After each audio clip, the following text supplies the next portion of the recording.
You ask Tiger to solve. This deals with linear equations with one unknown. The final result is n equals 7. Let's solve it step by step. Simplify the expression. Expand the parentheses. Multiply the coefficients.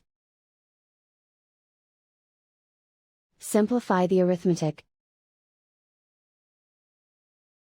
Group all constants on the right side of the equation.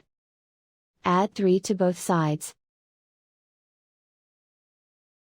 Simplify the arithmetic.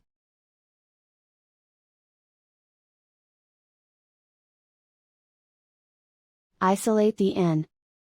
Divide both sides by 18. Simplify the fraction. Find the greatest common factor of the numerator and denominator. Factor out and cancel the greatest common factor. And so the final result is n equals 7.